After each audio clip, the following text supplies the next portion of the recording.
Alright, I thought I'd give a quick update on these glue cells. I kind of started walking back at them full time here. I was at the concrete cells, but I was getting some iffy results. But I'm back at the glue cells. Only reason why I'm back at the glue cells is I can cut these cells in half and there's no moisture in them. They're bone dry. So I don't know if I'm dealing with galvanic or petrovoltaic.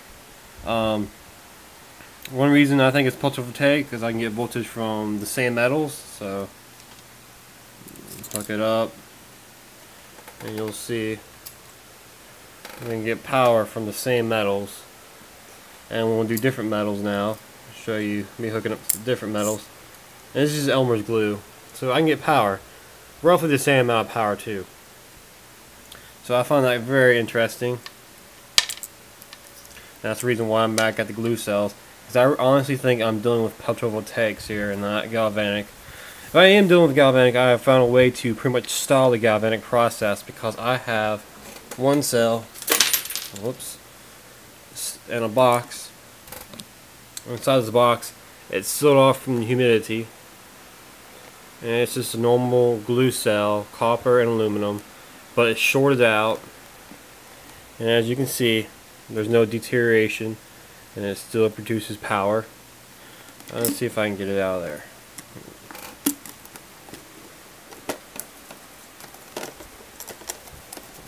There we go. Got it out.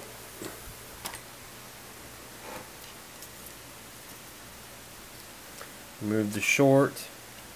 Hook up the negative. And we'll hook up the positive of the cell.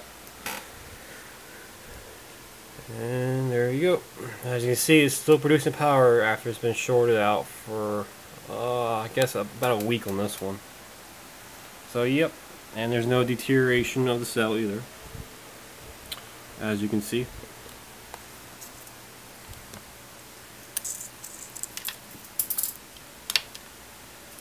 Very messy. Alright, there we go. As you can see in the light, it's still just as the same as it's always been.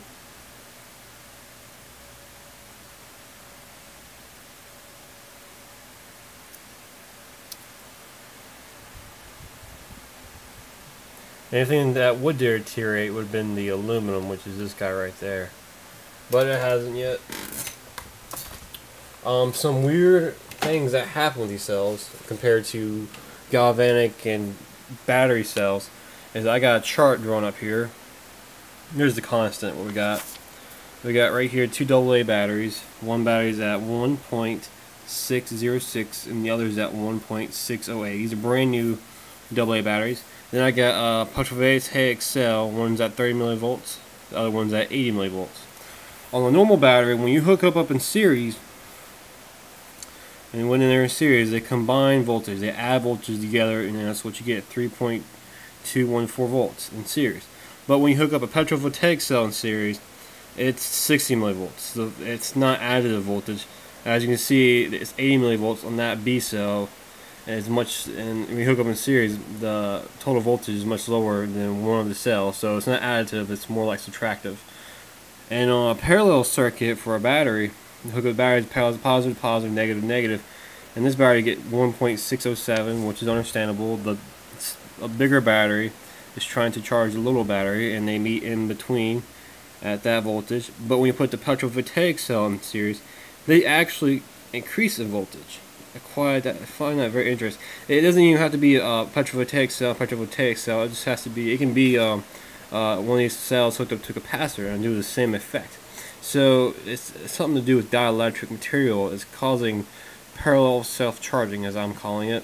I've seen it before in capacitors where you hook them up positive, positive, negative, negative, and they will parallel self-charge. This is more dominant and much more apparent in petrovoltaic cells, such as the glue cells. But yeah, main purpose is that you put them in parallel, the voltage increases, but if you put them in series, the voltage decreases. So I find that very interesting. I think the reason why it doesn't increase in series is because each cell is very resistive. so it's resisting flow. But when you have them parallel, there's no resistance between them. You're just pretty much adding voltages then. But they're very different from normal batteries, and that's what I was trying to point out there. The biggest concerns I've been having with these cells is, of course, humidity. Humidity can affect the cells because then it'll be water, and water will cause galvanic reaction. So what I've done with one cell is I painted it with Rust-Oleum paint, black paint, so that it will produce a coating on it. I've done it all the way around. You can see there's the glue right there. It's been painted over.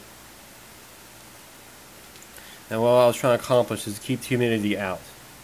And I think I did a pretty fair job of that with this cell. I'll hook it up. Negative hooked up here. So it's still producing power even though it's got a coating on it to keep the humidity out. So yes, humidity is not affecting these cells. Not anything really. Humidity is not affecting it, nor is shorting out, and keeping a container to keep out the humidity. What I do see affecting these cells is temperature. What I have thought about is taking one of these cells, doing maybe flat black instead of glossy black glue cells, make a strand of these in parallel, because parallel adds the voltages, and put them out in the sun, make a like a really cheap solar panel, because all it is glue, Elmer's glue right here, all purpose. Really any Elmer's glue will work. Haven't tried wood glue yet, don't know about that. But yeah, and make a big one of these and put it in the sun and have a pretty much a really cheap solar panel. And I'm trying to expand the idea to, because when you add them in parallel, when you put them in parallel, it increases the voltage. So I got me a big one right here, still drying. But I'm going to put these in parallel and see what kind of voltages I get, so I can charge a capacitor. And once I charge the capacitor, I'll run a load like a LED off of it. But yep, that's the update on these glue cells, and I think they're really promising.